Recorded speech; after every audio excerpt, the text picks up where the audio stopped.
mi micrófono y te dejo, ¿sí? Lo Excelente. dejo. Buenos días. Em, Les agradezco mucho a todos la invitación y la cordial respuesta para dar esta plática. Mi nombre es Edgar Chávez. Perdón. Soy intensivista pediatra. Laboro en la Ciudad de México y en la Ciudad de Querétaro. Y bueno, en la Ciudad de México trabajo en una unidad de quemados de un hospital de la Secretaría de Salud de la Ciudad de México, precisamente, y es el centro de referencia de prácticamente todo el centro y sur de la República Mexicana para pacientes quemados. Entonces, es una terapia de quemados exclusiva. Tenemos alrededor de 30 camas, 5 de ellas son las que manejo yo, son de terapia intensiva. Em, Perdón. Y pues tenemos alrededor de 250, 300 pacientes por año ingresados a esta terapia de cualquiera de las formas de quemadura, por escaldadura, que es la más frecuente, por fuego directo y también por arco o quemadura eléctrica, ¿verdad? Que suelen ser las más aparatosas. Bien, entonces la intención, y le agradezco a David que me haya invitado al foro y a ustedes por aceptar que compartiera este, la información. Em, Platicábamos sobre cómo hacer la evaluación por ultrasonido del manejo de líquidos. Si bien, bueno, vamos a comenzar ahora sí. La atención del paciente quemado no es nueva, es algo que surgió como una necesidad y se había descrito desde hace mucho tiempo antes, 3000 antes de Cristo, pues ha tenido una evolución bastante favorable en cuanto al manejo de las quemaduras, ¿verdad? Tenemos como antecedente primordial, que siempre me gusta mencionarlo, que en 1921 el doctor Underhill en la Universidad de Yale, pues analizó el contenido de las flictenas y encontró que era muy semejante al contenido del plasma. A partir de ahí se cambió radicalmente el manejo de los quemados por soluciones más semejantes, podemos decirlo, al plasma.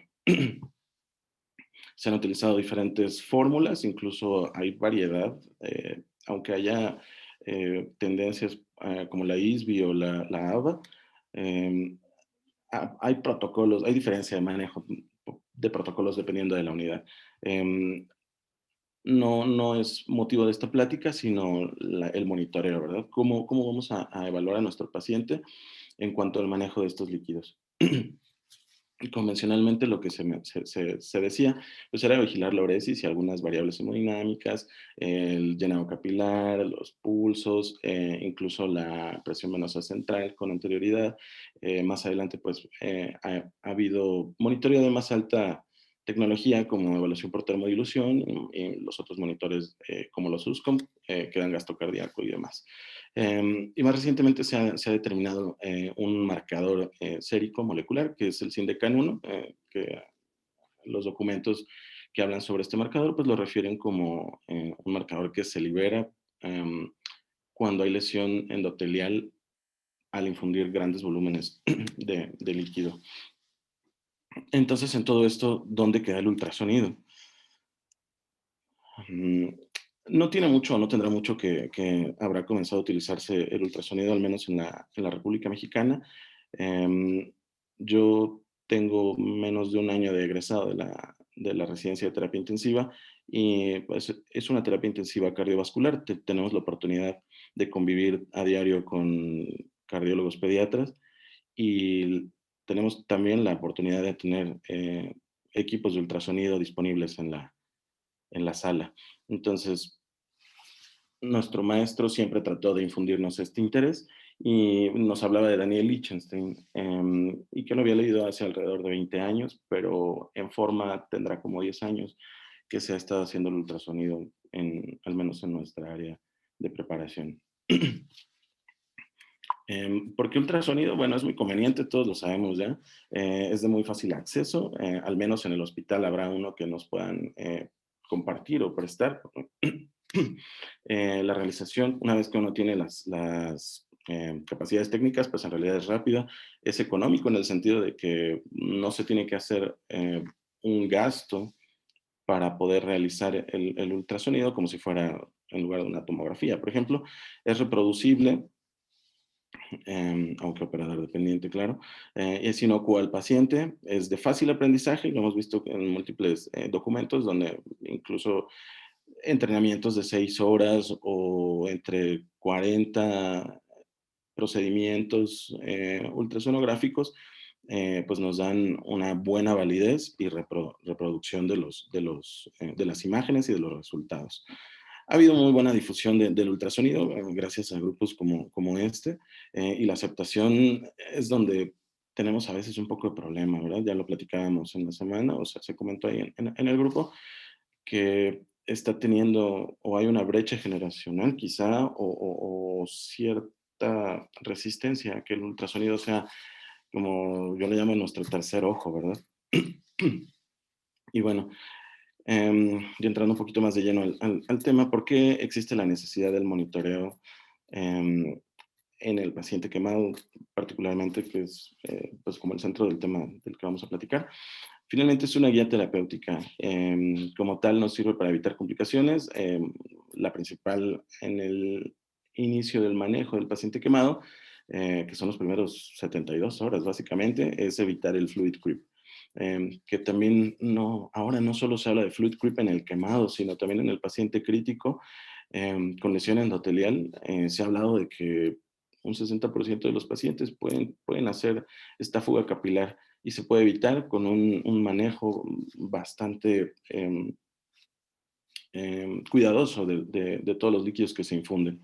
Bien, en el caso del paciente quemado, el problema del fluid creep es que genera muchísimo edema intersticial, todo lo que se fuga de los capilares se va a intersticio de una manera muy acelerada y esto produce congestión. El tejido se edematiza, los vasos venosos disminuyen su calibre y puede suceder eventualmente que el edema sea tanto que el vaso venoso quede colapsado y evite la perfusión por el otro lado, donde llega la vascularización arterial, el lecho capilar, ya no puede avanzar porque está congestionado, está oprimido por este edema.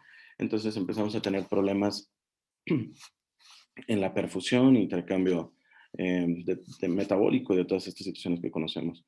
Mm, en algunos órganos en particular, como vamos a ver un poquito más adelante, pues lesiona directamente algunos órganos blancos, como es riñón principalmente y pulmón, donde la congestión pues, nos puede llevar incluso a falla renal, ¿verdad?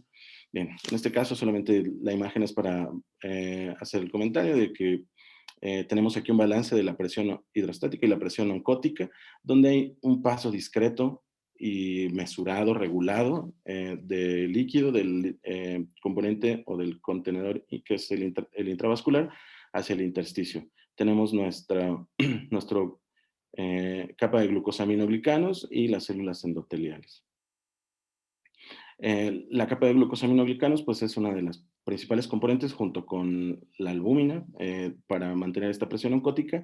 Sin embargo, pues, posterior a la lesión por quemadura, independientemente de cuál sea el mecanismo, hay una caída de la presión oncótica, dado que hay una lesión endotelial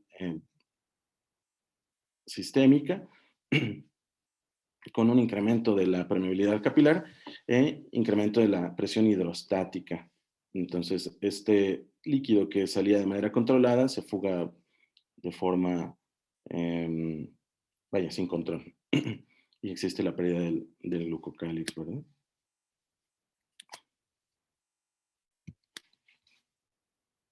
Bien. ¿Por qué debemos de evaluar el manejo de los líquidos? Esta imagen creo que ha sido muy difundida de la Academia Internacional de Fluidos, del doctor Manuel Brain. En ocasiones tenemos un paciente con oliguria, lo que hacemos es pasar un poco más de volumen, pacientes con choque hipovolémico, esto favorece el edema intersticial, hay sufrimiento visceral, incremento de la presión intraabdominal, hay compresión de las venas mesentéricas, y no solamente de las venas mesentéricas, sino también de la renal. que genera hipertensión venosa y compromete el riego vascular o la perfusión y pues bueno, vaya, esto nos lleva igual a la oliguria. Y la fuga capilar, bueno, sabemos que tiene múltiples complicaciones a nivel sistémico. A quienes se sugiere que se realice la evaluación ultrasonográfica, hablando de los pacientes críticos en una terapia de quemados, mm, se sugieren aquellos pacientes que tienen más del 30% de superficie corporal quemada, em, vaya, en este caso particular, ya sea por escaldadura o por quemadura por fuego directo. En los pacientes con quemaduras eléctricas, como sabemos, en ocasiones pueden solamente tener un punto o dos puntos de contacto y desconocemos en la profundidad o por debajo de la piel cuál es la superficie real que se encuentra quemada. ¡Basta, Rocco! Em, la finalidad de hacer la evaluación en las quemaduras eléctricas es precisamente como desconocemos la superficie quemada por debajo de la piel que no es evidente, evaluar la función cardíaca. Por los protocolos que vamos a comentar ahorita, que es el FOCUS, también evaluar a nivel pulmonar y el protocolo VEPSUS, del cual vamos a hablar más adelante. Principalmente porque son pacientes de edad adolescente, la mayor parte de todos, varones, y no solamente presentan lesión por quemadura, muchas veces son pacientes politraumatizados, no es raro el que se acompañe con trauma cráneoencefálico moderado o severo, porque caen de alturas de 2 pisos, bueno, 4 metros, 5 metros, y además del trauma craneoencefálico y además cerebral, pueden tener lesiones torácicas, neumotórax, que no, tampoco es nada raro encontrarlos así, o trauma cerrado de abdomen. Entonces, es muy útil el ultrasonido en estos pacientes, dado que tenemos mucho alcance a través del ultrasonido, ¿verdad? Se sugiere también realizar la evaluación por ultrasonido en aquellos pacientes en los que no alcancemos las metas de tratamiento, ya sea por presión arterial media, ya sea por lactato, ya sea por saturación de la vena central, ya sea por gasto urinario, o si ya tenemos un paciente que está evaluado previamente por ultrasonido y vemos que la función cardíaca no mejora, perdón, estaba normal, y de repente empezamos a no llegar a lo que queremos, eh, hay que hacer nuevamente la evaluación porque algo está sucediendo. Quizá la terapia que estamos dando es insuficiente o estamos excedidos o rebasados, entonces habrá que ver en estos pacientes que no los alcanzamos. También en los pacientes que tengamos deterioro hemodinámico o respiratorio súbito, estén ventilados o no, finalmente, y que se puede relacionar directamente con el manejo de los líquidos, ¿verdad? Aquellos pacientes con sospecha de sepsis, mm, hay algo muy particular que hasta el momento no he podido encontrar en los pacientes quemados, y es la relación del momento en el que empieza a haber cambios a nivel pulmonar de un patrón A hacia un patrón B, que vamos a verlo un poquito más adelante. Sabemos que las líneas B no solamente son indicadores de sobrecarga hídrica, ¿verdad? Nos pueden hablar de otros procesos a nivel pulmonar. Lo que sí hemos dado cuenta, al menos de los pacientes que hemos tenido aquí en esta terapia intensiva de quemados, es que un par de días o un día, alrededor de 12 horas, 24 horas, sí es algo que queremos investigar y juntar los datos para reportarlo. Pacientes que estaban previamente con patrón A empiezan a presentar líneas B y comienzan con fiebre de alto grado, datos de infección en el paciente quemado, y es como el preámbulo a la sepsis del paciente quemado. Es algo que nos ha llamado mucho la atención porque no en todos los pacientes encontramos líneas B, solamente en algunos, y básicamente son con estas características. Y otro de los pacientes que podemos evaluar ultrasonográficamente son aquellos que han llegado después de 8 horas post quemadura. Como les comentaba, nuestra unidad es una unidad de referencia. Vienen pacientes a veces de un día o dos, o a veces hasta un poco más, después del momento de la quemadura. Entonces no sabemos cómo estuvo la restitución, sabemos que el hecho de que estén edematizados no se traduce directamente en una sobrecarga hídrica o en un en el conocimiento del estatus del volumen intravascular. Entonces, por eso es importante la evaluación. Se tendrá que individualizar, claro, no solamente los mayores del 30%, bebés o niños menores de 2 años, quizá alrededor del 20%, podríamos hacer esta misma evaluación. Eh, lo que nosotros utilizamos es POCUS, ultrasonido del punto de atención, y le encontramos mucha utilidad en este perfil de ultrasonido, dado que lo que nos sirve a nosotros más es la evaluación cualitativa o semi-cuantitativa, vaya, las respuestas que respondan a sí o no, cómo se mueve bien, mal, está dilatado, sí, no, este, que son un poco más sencillas para nosotros que somos clínicos, aunque no estamos privados en ningún momento de hacer determinaciones, de medir BTI, de hacer sacar gasto cardíaco, mediciones de parámetros de diástole, etcétera. Sin embargo, siempre es importante mantener un sentido de límite. Nosotros lo podemos hacer e iremos perfeccionando a lo largo del tiempo. Sin embargo, habrá un momento en el que también se platicaba en el foro, ¿verdad? Llega un momento en el que nosotros, o al menos en lo personal, yo no alcanzo a ver bien las ventanas en el eco transtorácico y necesitamos pedir ayuda, ¿verdad? Ya sea al cardiólogo, que lamentablemente no tenemos en nuestra unidad, o a un compañero más que también pueda utilizar el ultrasonido y vaya, para tener mejores resultados y la evaluación sea más confiable, ¿verdad? Y la evaluación que realizamos, comenzamos evaluando pulmón y cava, pero nos dimos cuenta que conforme fuimos leyendo y aprendiendo un poco más de esto, que teníamos que evaluar no solamente estos parámetros para el manejo de líquidos en el paciente quemado.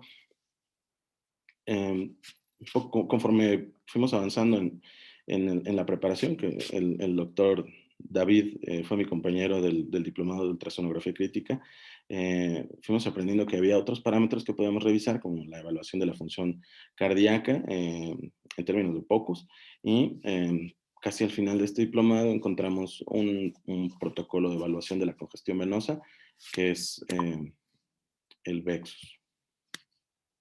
Y son estos tres parámetros o tres protocolos los que utilizamos. Esta imagen es de un estudio reciente, de finales del año pasado. En términos de la pandemia por coronavirus, un grupo de urgenciólogos e intensivistas consideró que el manejo de los líquidos, y de hecho esta publicación es de medicina cardiorrenal del doctor Claudio Ronco, donde se le daba muchísima importancia al manejo de los líquidos, dado que también puede tener lesión endotelial y falla cardíaca en los pacientes adultos, claro, y datos de fuga capilar más falla orgánica asociada. Entonces consideraron que una de las evaluaciones primordiales tendría que ser la evaluación del corazón, la función cardíaca, pero en términos de POCUS, es decir, cualitativa. Evaluación pulmonar, sin duda, por las propias condiciones del coronavirus. Y aquí lo que agregan es la escala de VEXUS, que es la evaluación de la congestión venosa por ultrasonografía. Vamos a hablar un poquito más de ella adelante. Me pareció que era un protocolo todo en conjunto bastante bueno para el perfil que nosotros estábamos buscando, y fue así que lo incluimos en el manejo de nuestros pacientes y en la evaluación. En esto creo que todos ya lo dominamos, con cuál transductor es el que se sugiere, con el que tengamos a la mano, ¿verdad? A veces solamente tenemos lineal y nosotros hemos tenido que utilizar lineal solamente, pero el ideal sería el convexo. Con términos de POCUS, lo que se sugiere es que sea una sola sonda, un solo transductor, y con ese realizar toda la evaluación. ¿El convexo nos da esta oportunidad? Por supuesto. También se puede realizar con el sectorial o mini convexo, dependiendo de dónde se revise, ¿verdad? Incluso todos los trabajos del doctor Daniel Lichtenstein, transductor que él utilizaba es un mini convexo para prácticamente todo. Bien, en cuanto al ultrasonido pulmonar, sabemos que hay diferentes protocolos, el protocolo Blue del doctor Daniel Lichtenstein, el protocolo FALS para la evaluación del choque, este otro protocolo del doctor Volpicelli, que es para evaluar o identificar la causa de la falla respiratoria. Nosotros no estamos hablando en sí como un tipo de choque séptico, aunque los pacientes quemados pues sí tienen un patrón hemodinámico como de choque, hiperdinámico, hipodinámico, después hiperdinámico.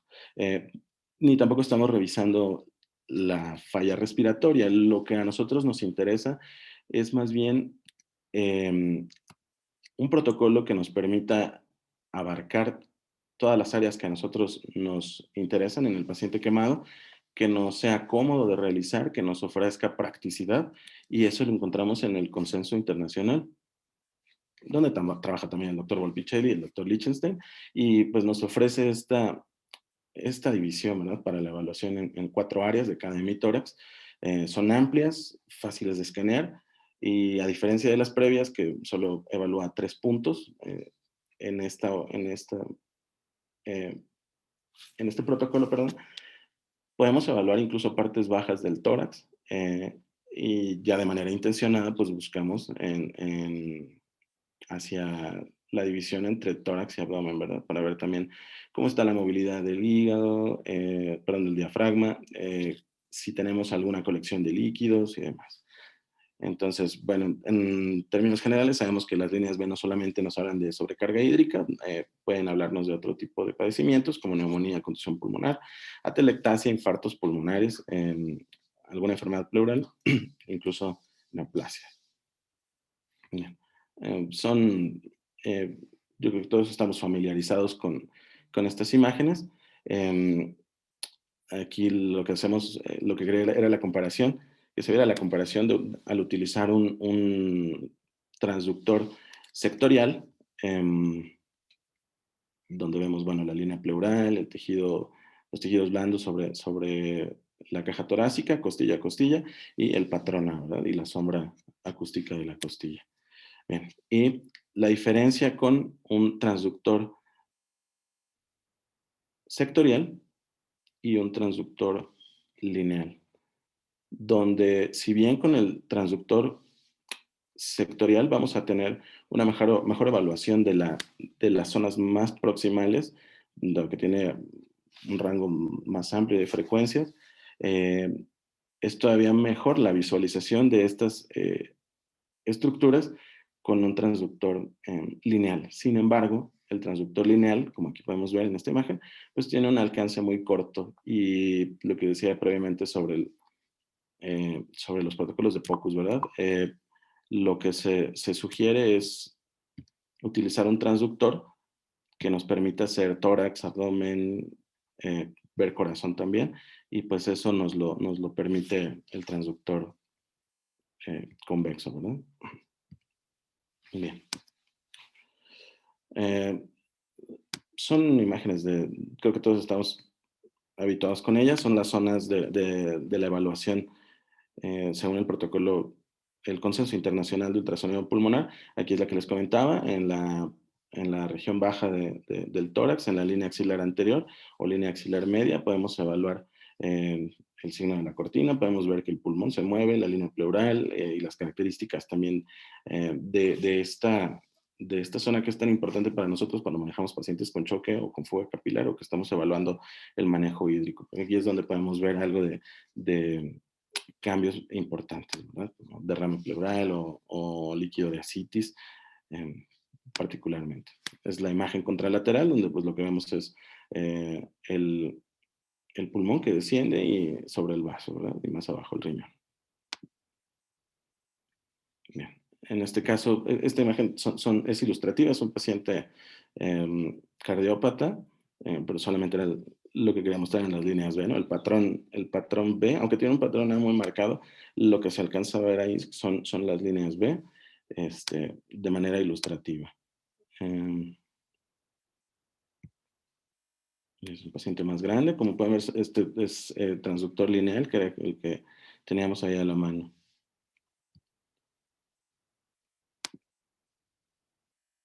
Y pues algo de las cosas que podemos encontrar, eh, o de las imágenes, derrame pleural, ambos son derrames pleurales. En el caso de la imagen aquí a la derecha, ya se cortó, lo que vemos de las imágenes hiperecoicas que se ven en el tejido pulmonar, que es esta lengüeta, corresponden a broncograma aéreo dinámico, ¿verdad? Bien. Estos dos no son pacientes quemados, son pacientes con choque séptico. Bien, ay, rayé mi presentación. Bueno, eh, en cuanto a la evaluación cardíaca, también tenemos múltiples protocolos, entre ellos el FATE, que me parece bastante bueno, es prácticamente como un focus, solo que abarcan unas 8 ventanas más, y sí hacen evaluación, quiero borrar esto, no sé. Bueno, hacen evaluaciones cuantitativas, lo cual es bastante deseable. Sin embargo, para nosotros que carecemos de personal que tenga toda la preparación y la experiencia, nos conviene más hacer un protocolo POCUS donde los residentes pueden participar incluso, mandarnos las imágenes, nosotros podemos corregir algunas situaciones técnicas, pero es para nosotros más práctico. Sin embargo, pues podemos hacer las mediciones, parámetros como el EPSS, determinación del gasto cardíaco, sin duda. Vaya, función diastólica, función sistólica, y el protocolo Roche, que también es conocido, muy completo, pero en este caso creo que a nosotros en la terapia quemada sí nos excede lo que buscaríamos, ¿verdad? Lo que utilizamos es el protocolo Focus, son 5 ventanas muy sencillas, donde lo que tenemos que evaluar son los 5 puntos, o las 5 E's en inglés, que es derrame pericárdico, la evaluación cualitativa de la función ventricular izquierda, la simetría de los, digamos, ventrículos, cómo se encuentra también el tracto de salida del ventrículo izquierdo y la entrada o la vena cava inferior. No sé cómo retirar estas rayas que puse ahí. No te preocupes, Edgardo, por las rayas, Sí, tranqui, que se no ve bien. molestan. Ok. Bien, entonces conocemos las ventanas que deberían de realizarse en orden de forma protocolaria. Perdón, comenzando con la subsifoidea, en el número 1, posteriormente rotamos la marca hacia la cabeza del paciente y tenemos la cava, y posteriormente el parasternal eje largo, nos vamos después al eje corto, que es la 4, y terminamos con una apical, 4 cámaras. Bien, entonces esta sería la ventana subsifoidea, donde pues estamos familiarizados también con estas imágenes, muy útil para ver derrame pericárdico y la función cardíaca global. Me parece que es la ventana más bondadosa para nosotros en este punto, en el subsifoideo, como intensivistas, porque podemos evaluar si las cavidades se mueven bien, si hay dilatación, si tenemos algún problema en el ritmo, y no solo eso, sino giramos nosotros nuestro transductor y tenemos la bondad de poder evaluar la vena cava, ¿verdad? Que es ah, parte o es el estelar de muchas de las pláticas que se han estado comentando últimamente sobre ultrasonografía crítica, no directamente en relación con la PVC, sino por el Vexus, que ha tomado mucho auge principalmente en el manejo de pacientes adultos, ¿verdad? Bien, solamente son ilustrativas, creo que todos conocemos, no se veía, todos conocemos estas imágenes, el parasternal eje corto, y bien, me interesaba que llegáramos a los ejemplos. También se platicaba en el foro, ¿no? Que no siempre es muy fácil encontrar las ventanas, estoy totalmente de acuerdo, siempre existen dificultades técnicas. La principal que me he encontrado con los pacientes de politrauma es que el hecho de que tengan síndrome de fuga aérea, neumotórax, enfisema subcutáneo, no te permite ver nada, pero nada, alrededor de 2 o 3 días y ya podemos ver más o menos bien.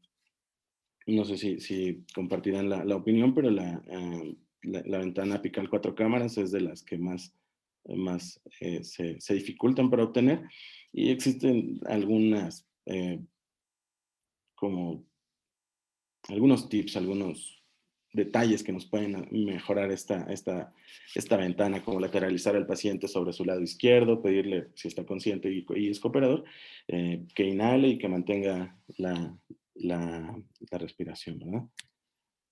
Bien, este sí es un paciente quemado. Lo que les comentaba, él se quemó 18, no, 24 horas antes de llegar a la unidad de quemados. Él viene de otro estado que se llama Nayarit, que está en auto a 18, 20 horas de la unidad de quemados. Viene de una comunidad de escasos recursos. La mamá decidió llevárselo en carro y bueno, llegó en estas condiciones, eh, somnoliento como lo vemos. Me quería regresar un poco. Somnoliento, lo estamos manipulando, ni siquiera abre los ojos, no responde, perdón. Bueno, solamente con estímulo vigoroso pues se despertaba.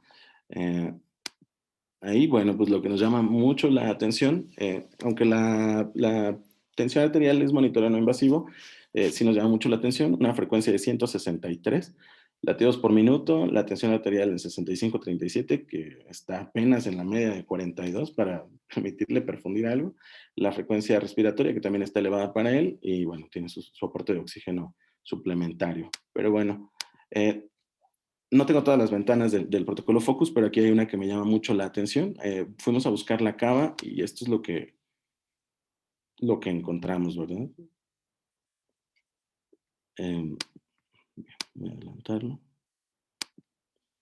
No sé si les llama la atención algo. Tenemos aurícula derecha y aquí está la salida de la cava y después ya no vemos nada. Eh, el video es muy breve, pero quería mostrarlo porque la cava está tan colapsada que tuvimos que utilizar color para poder evidenciarla y aquí solamente se alcanzó a, a pintar porque estaba la llegada de las suprahepáticas y alcanzó a darnos un poco de color, pero si no hubiera sido por eso, en realidad no encontrábamos la cava. No es siempre como que lo ideal de que vemos la cava que se distiende o se colapsa tan fácilmente. A mí se me hacía muy raro y dije, bueno, ¿por qué no la veo? Pusimos color y fue lo que pasó. Terminamos la evaluación esta. Es un eje, un parasternal eje largo y lo que podemos ver, bueno, tiene una adecuada motricidad, se ve, las paredes se ven armónicas, pues, está taquicárdico, sin embargo, en la punta del ventrículo izquierdo, por momentos parece que chocan entre ellas, eh, como decía un maestro, el signo del beso ventricular, ¿verdad? Del EPSS sí llega hasta la pared la mitral llega hasta la pared del septum, y no hay problemas ahí en el tracto de salida, ¿verdad? Entonces, bueno, este paciente tenía 24 horas de evolución con una quemadura del 40% y sin ningún manejo de líquidos. Venía súper seco. Este es el apical. Como les comentaba, no siempre se permite la ventana o la imagen idónea. Además de que del lado derecho, bueno, se ve que se mete algo el pulmón, pero bueno, de lo que alcanzamos a ver, pues al menos el septum, como esperado, no va a tener desviaciones ni nada. Tampoco tenemos derrame pericárdico, que no es lo esperado, pero es lo que podemos evaluar en esa ventana también. Bueno, en este caso, en este paciente, administramos una carga de 10 mililitros por kilo para 1 hora y comenzamos la, la restitución hídrica. 24 horas después, no dejamos el Parkland completo, dejamos solamente los requerimientos y el 25% del Parkland, más una carga de 10 mililitros por kilo. Posterior a eso, el paciente frecuencia cardíaca de 80, la presión ya en 90-60, y bueno, Bien, este es otro paciente, 85% de quemadura por fuego directo. Está ahí un tanque de gas al lado de su casa. El niño estaba afuera y lo alcanzaron las llamas. La única zona que tenía libre era la región del short, con lo demás estaba quemado. No tenía lesión de la vía aérea, pero bueno, aquí tuvimos la fortuna de poder evaluar a este paciente por ultrasonido, y lo que podemos ver, mm, ese es el subsifoideo.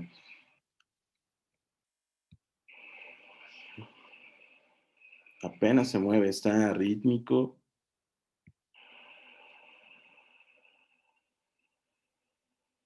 ¿No? Es muy ilustrativo en este caso la falla cardíaca asociada a la quemadura o el choque por quemadura, como se denomina a veces. El ventrículo izquierdo se ve dilatado, el derecho pues también se ve algo dilatado. Con este paciente fueron muy agresivos al inicio, yo lo vi 17 horas después de que llegó, fueron muy agresivos en los líquidos, dado que no mantenía presión, pero bueno, aquí en este caso, ya teniendo estas imágenes, pues vemos que quizá en él en particular no le hacía falta volumen, ¿verdad? Sino lo que le hacía falta era un inotrópico y un cronotrópico. Una vez que iniciamos adrenalina, dosis bajitas, 0.03, 0.05, eh, hubo una mejoría muy notoria en la función sistólica y diastólica.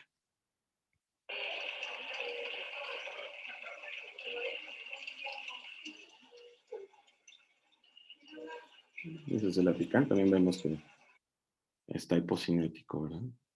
Y perdón, con dilatación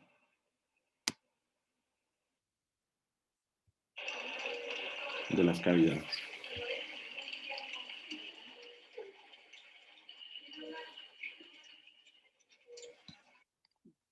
Bien.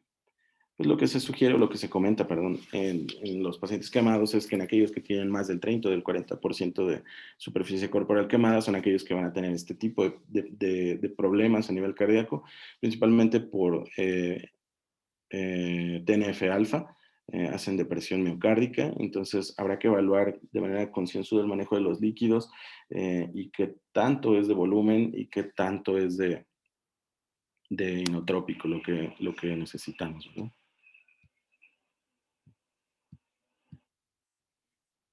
Bien, este es otro paciente, no es un paciente quemado, es un paciente con choque séptico, solamente pues las imágenes que son muy ilustrativas.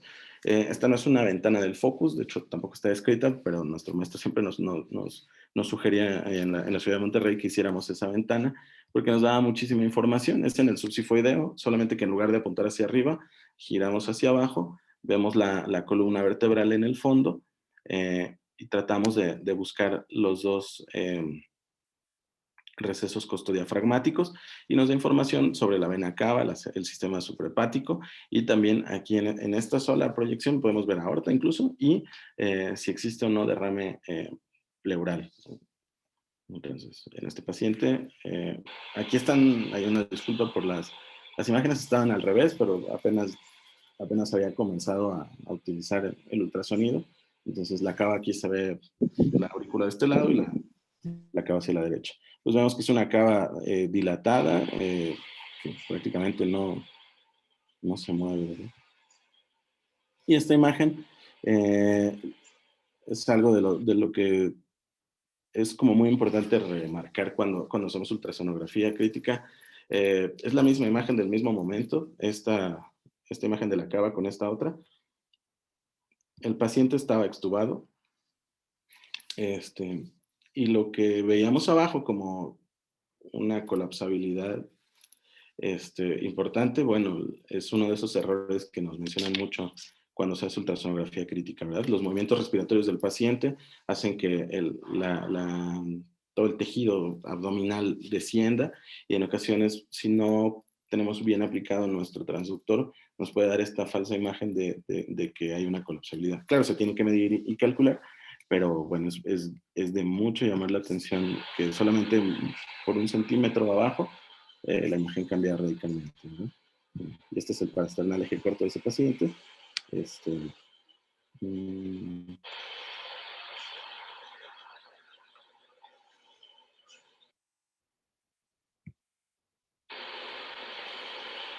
¿no? Donde igual vemos dilatación de ambos ventrículos y pues, se ve hipocinético, está hipocinético. El paciente tenía una frecuencia cardíaca de 50 a 54, tenía 8 años de edad.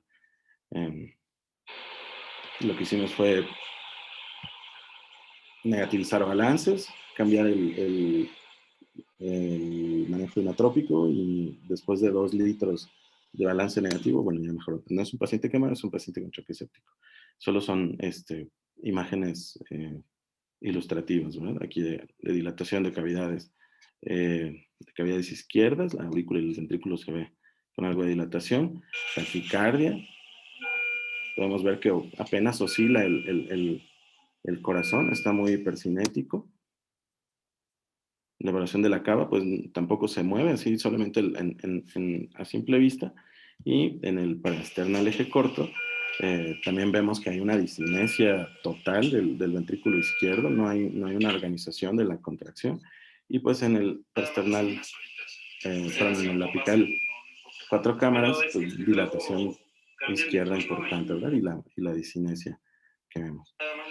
No solamente estoy presentando imágenes de quemados porque es importante creo que es importante que las revisemos para tener distintos escenarios en los que podríamos eh, evaluar pacientes quemados, ya sea en estado de choque séptico, por supuesto que lo hacen, eh, o en la cuestión de la hipovolemia, ¿verdad? Aquí lo que me interesa que se vea es la discinesia de estos pacientes en el eje corto, incluso en algunos con desplazamiento del septum. Y bueno, este que está muy exagerado, que es un paciente cardiópata, pero con dilatación de las cavidades derechas impresionante, que deja el ventrículo izquierdo todo totalmente comprimido.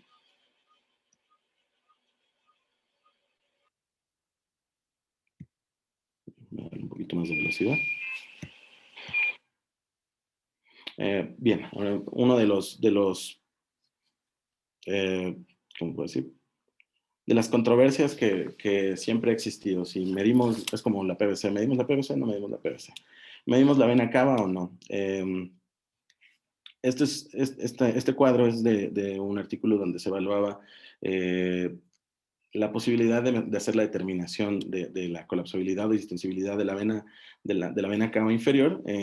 Nos dicen, pues, para qué nos puede servir, cómo es que se mide y la fórmula para cada uno de ellos. Creo que las rayas no son mías. Este, em, los beneficios y finalmente, bueno, lo que mencionan en el resumen es que eh, no existe todavía una evidencia muy fuerte donde la cava nos dé toda la información. Si le faltan líquidos, si ya está en el tope. Obviamente una cava distendida o dilatada sí nos va a decir que estamos sobrados, pero el hecho de que colapse o no, ellos nos mencionan que no es un hecho de que necesite los líquidos. Bien, esta es la última parte de los protocolos que nosotros evaluamos, que es el VEXUS. Este estudio es de diciembre del año pasado y, bueno, es aquí donde se le hizo la validación eh, estadística. Inicialmente, bueno, son protocolos para adultos. Este protocolo se ideó para pacientes previo a pase a cirugía, eran pacientes cardiópatas, pero con la finalidad de evaluar el riesgo de hacer lesión renal en el postquirúrgico. Entonces se hacía una medición previa a pasar a quirófano, una medición en el postquirúrgico inmediato y cada 24 horas hasta 3 días después. Y lo que encontraron fue que, bueno, inicialmente eran 5 parámetros, 5 grados hasta el VEXUS E, y de la severidad 1, 2 o 3, que es, el 1 es la normal, es leve, ahora existe moderada y severa. Después del protocolo inicial, se encontró que en el VEXUS C, grado C, con congestión moderada o severa, son aquellos pacientes que pueden, o que se asocia con lesión renal. Entonces se acortó el protocolo VEXUS y nosotros lo buscamos en internet o en algún repositorio de información.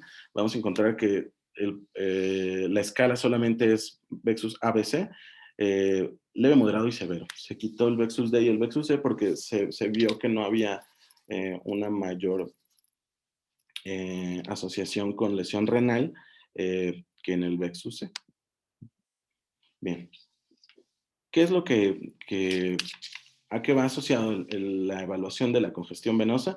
Que es de todo lo que va el Vexus, pues a la complianza venosa. A la izquierda, pues tenemos la presión de la vena cava inferior y hacia arriba lo que es la dilatación, ¿verdad? En milímetros.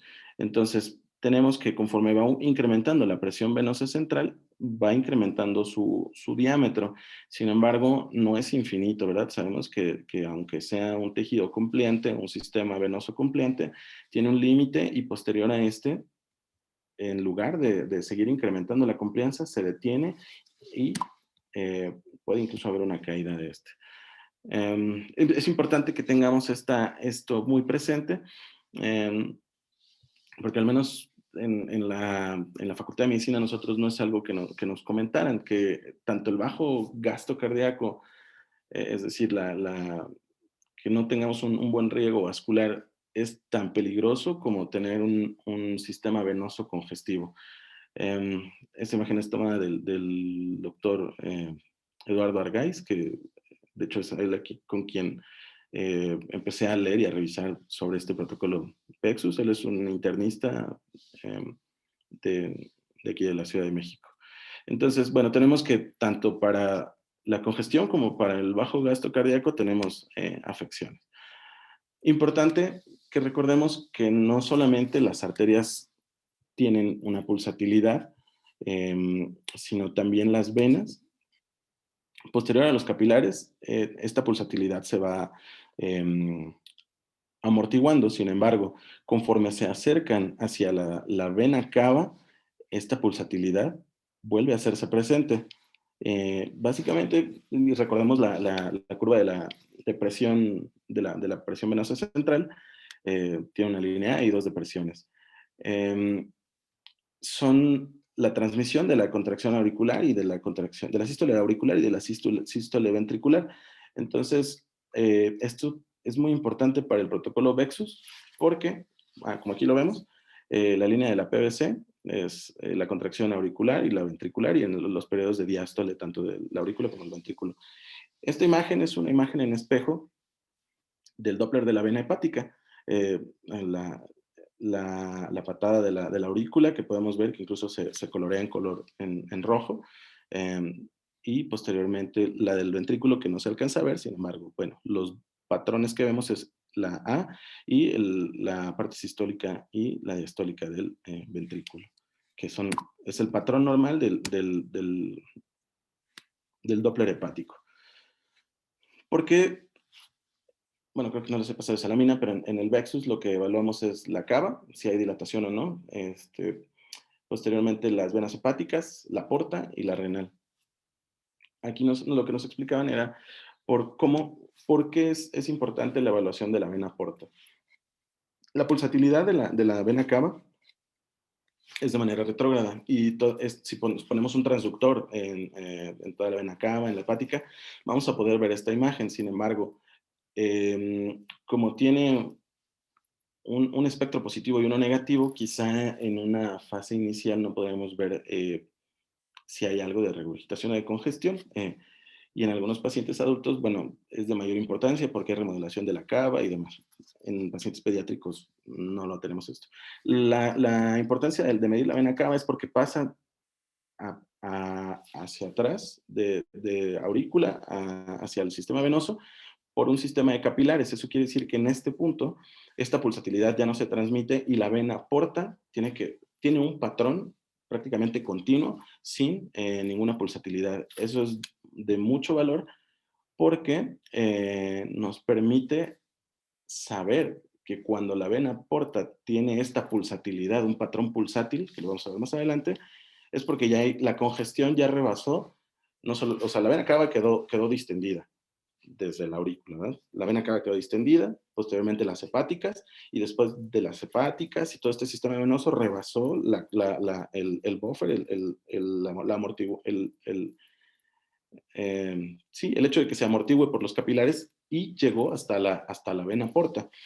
Si lo vemos aquí, bueno, evidentemente estamos con un paciente con congestión venosa. Aquí lo tenemos, voy a presentar algunas imágenes eh, ultrasonográficas, pero el patrón es básicamente de esta forma, no debe de ser pulsátil, y tenemos un patrón con congestión moderada, que cuando lo tenemos así con el 30% se dice que es una congestión moderada. En realidad no lo medimos, aquí solamente lo determinaron así, ¿verdad? Pero cuando la congestión es grave, una pulsatilidad mayor, se ve incluso que hay una regurgitación.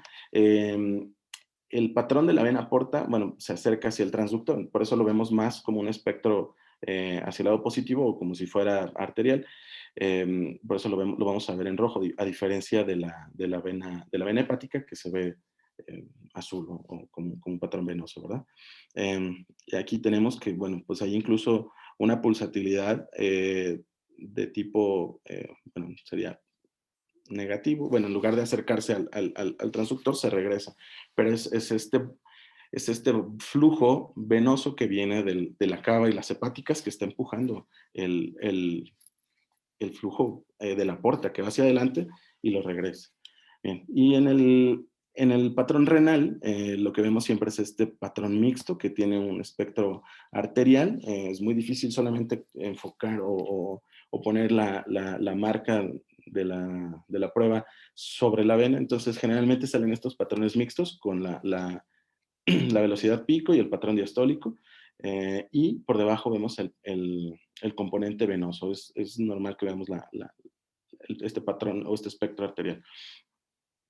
Sin embargo, pues lo que nos interesa evaluar es el patrón venoso o la parte venosa, que regularmente deben de ser continuos, y conforme se va congestionando, vamos teniendo estos picos del pico sistólico y pico diastólico, hasta que se congestiona de manera severa y solamente vemos el pico sistólico en la fase venosa.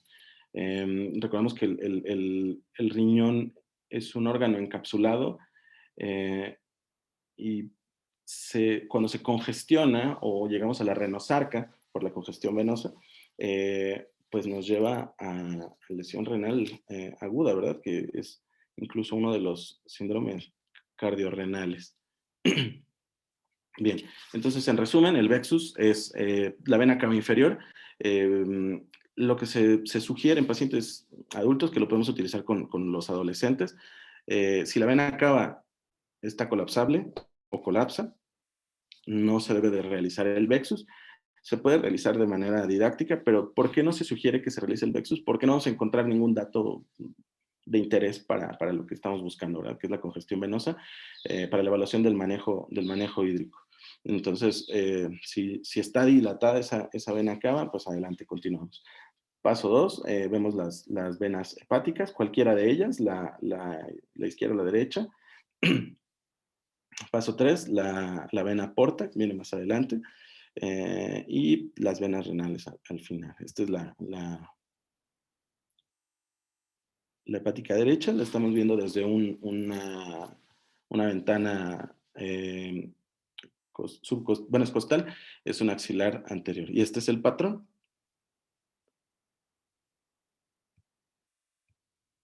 El patrón venoso que veíamos, que es semejante al de la PVC, que es la curva A con las dos depresiones que corresponden a la diástole tanto auricular como ventricular. Aquí está. Y este es ya de forma un poquito más clara, el patrón normal y cómo nos vamos haciendo más positivos conforme la congestión va incrementando y va desapareciendo el componente diastólico, ¿verdad? Perdón, sistólico, hasta hacerse solamente el flujo diastólico. La evaluación de la vena porta también es complejo, no es tan sencillo como pareciera, cuesta un poco de trabajo abordarla. El abordaje que más se sugiere y el más sencillo es semejante, es una línea en la línea axilar anterior o axilar media.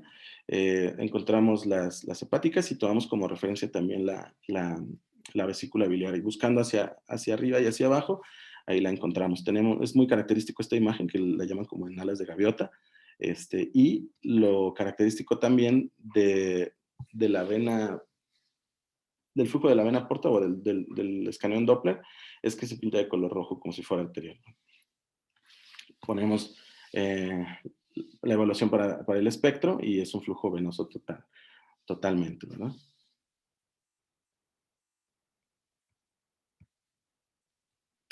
Bien, y aquí es lo que vemos, ¿no? Regularmente tiene un pequeño pulso, pero no es tan marcado, y pues son patrones solamente visuales, ¿verdad? A mayor pulsatilidad, mayor congestión. Bien, este estudio, o bueno, esta revisión de choque séptico me gusta mucho, del manejo del choque séptico. Sé que no estamos hablando de pacientes con choque séptico, sino de quemados, pero resume todo de lo que hemos venido platicando. Bien, esto lo divide en tres clústeres, en tres divisiones, que son pacientes que tienen afección básicamente del volumen. En estos pacientes con dilatación, aquí tenemos algunos crónicos y pacientes que pueden estar normales, pero con cierta congestión. De manera inicial y con ciertas detalles para la evaluación. Lo importante es la siguiente lámina, que es esta, lo divide en tres clústeres y con un patrón no solamente de evaluación cardíaca, sino también evaluando el volumen a través de la vena cava y también evaluando pulmón, que es más o menos a lo que va orientada la plática.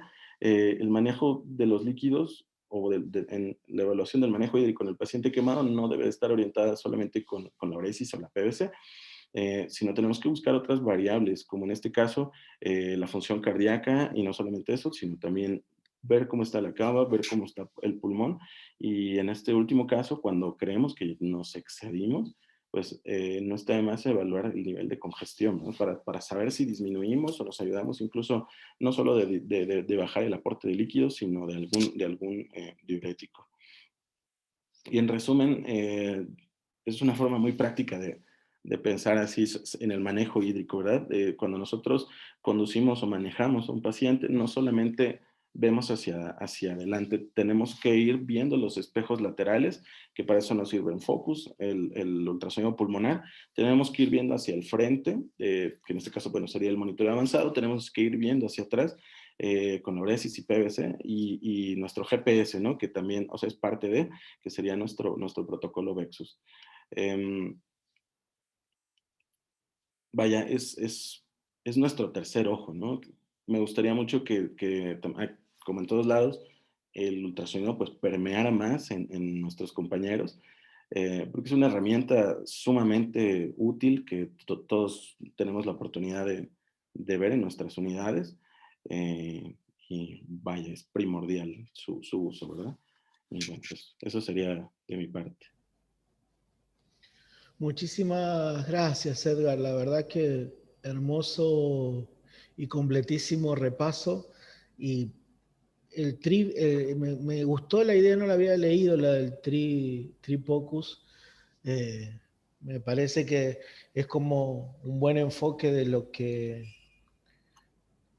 hacemos hemodinámicamente. A mí personalmente me cuesta todavía incorporar el Vexus. Lo hacemos en pacientes muy puntuales, y como la mayoría de los pacientes en nuestra unidad están ventilados, es muy complejo quizás o hacer todavía la curva de incorporarlo al Vexus dentro de la evaluación. Excelente la presentación, te agradezco enormemente, Edgar, el tiempo, y vamos a ver la gente que anda presente por ahí, si quiere abrir los micrófonos, si quiere comentar algo. Vamos a sacar...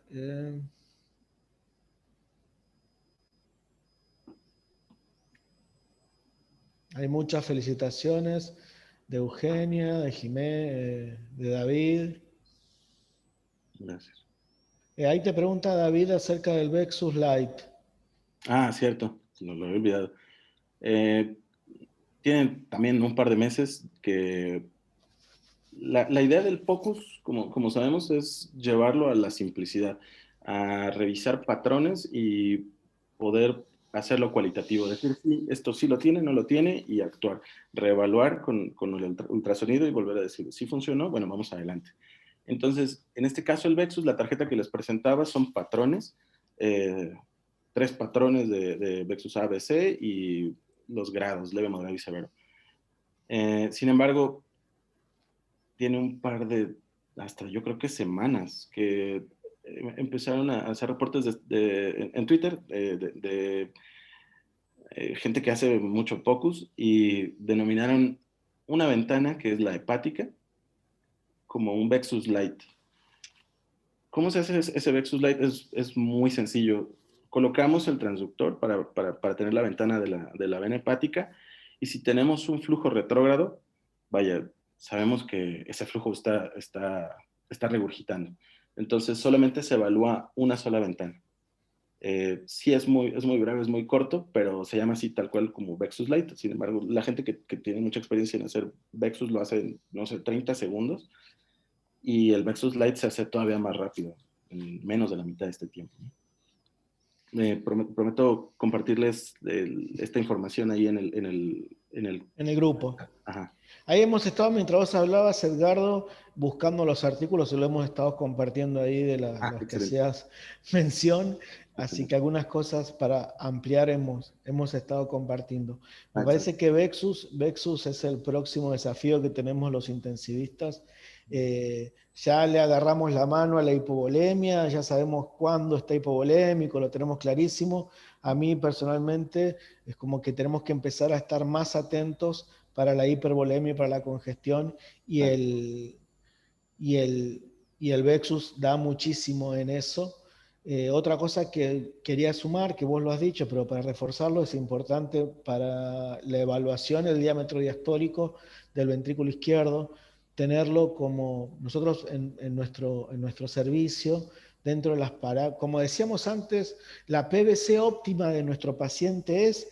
Ahora nosotros tratamos de decir el diámetro diastólico del ventrículo izquierdo de nuestro paciente es tanto, y con este diámetro está bien, y tomamos ese número para saber para qué lado nos estamos moviendo y si hay alguna alteración. Entonces, ya que estamos midiendo fracciones de acortamiento y otras cosas, tener el número del diámetro diastólico me parece que es un dato que suma mucho a la hora del seguimiento de los pacientes críticos, porque a nosotros nos sirve bastante, por lo menos, si bien los extremos son muy grotescos, como el Ah, kissing y el ventrículo dilatado, pero una cuestión un poco más intermedia, que vos sabías que venía con 20, 20, 20, 20, y se te fue a 23, y vos decís, bueno, acá pasó algo.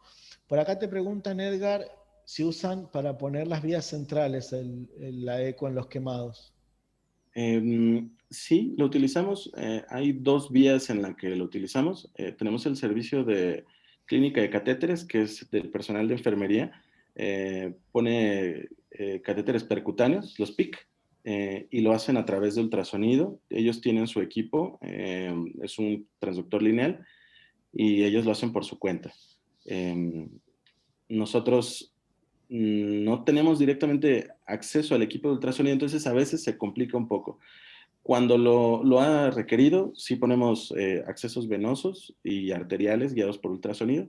Nos gusta más como cuando es posible, en plano, pero como a veces son bebés muy pequeños, no es posible alcanzar la longitud del vaso, ¿verdad? Y sí lo utilizamos, ya sea dinámico o solamente para escanear la economía vascular, ¿verdad? Exacto, ayer Edwin hablaba del 20% del diámetro diastólico del vello, totalmente. Bueno, ¿alguien por allí? ¿Preguntas? ¿Consultas? Están todos con mucho hambre. Eh,